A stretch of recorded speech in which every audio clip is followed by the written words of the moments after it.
Gold trusted gold buyers తాకట్టులో ఉన్న బంగారాన్ని విడిపించి ఈ రోజు ఉన్న మార్కెట్ ధరకే కొనబడును. మరిన్ని వివరాలకు సంప్రదించండి 7710 77720.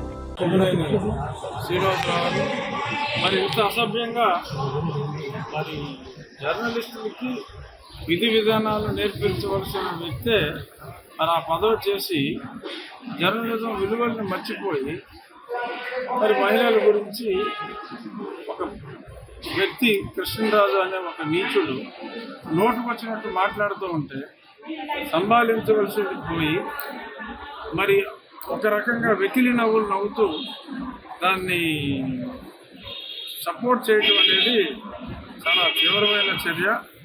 నాగరిక సమాజం ఇటువంటి అసభ్య పదజాలాన్ని సహించదు.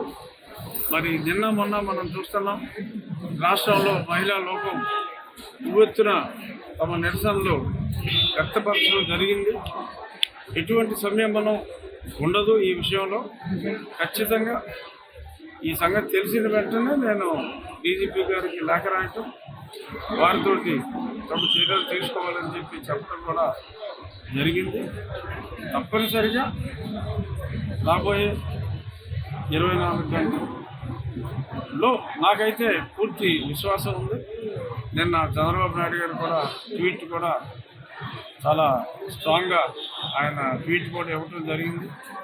ఈరోజు ప్రముఖ దినపత్రికల్లో కూడా మహిళా ప్రభంజనం అని చెప్పి చాలా స్పష్టంగా కూడా వచ్చింది. ఎట్టి పరిస్థితుల్లోనూ ఎటువంటి కాలయాపన లేకుండా ప్రభుత్వం చర్యలు తప్పనిసరిగా తీసుకుంటుంది. అందులో ఎటువంటి సందేహం లేదు.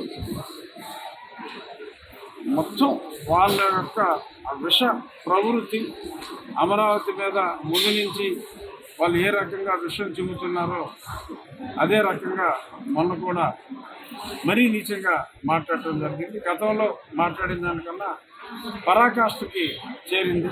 మరి దారుణంగా బుద్ధి చెప్పిన తర్వాత కూడా ఈ రకంగా మాట్లాడటం అనేది సరే, అది పోగారం దాపరించిన వాళ్ళు మరి అలా చేసినట్టుగా అనుకోవాలి. ఎవరైనా తప్పు చేసిన వాళ్ళని ఈ రకంగా ఇంత దారుణంగా ఒక రాజధాని ప్రాంతాన్ని, ఈ ప్రాంతంలో నివసిస్తున్న ప్రజలు, పైగా వాళ్ళు కూడా అక్కడే నివసిస్తూ ఈ రకంగా మాట్లాడటం అన్నది అత్యంత హేనీయమైన చర్య.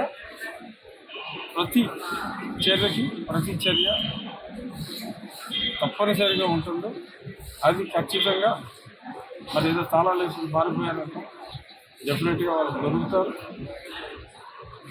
ఖచ్చితంగా నా ఉద్దేశంలో అయితే రాగల 24 గంటల్లో డెఫినెట్గా వాళ్ళని అరెస్ట్ చేయడం జరుగుతుంది. ఇండియా పాకిస్తాన్ తాజా అప్డేట్స్ కోసం డౌన్లోడ్ చేసుకోండి RTV లైవ్ యాప్.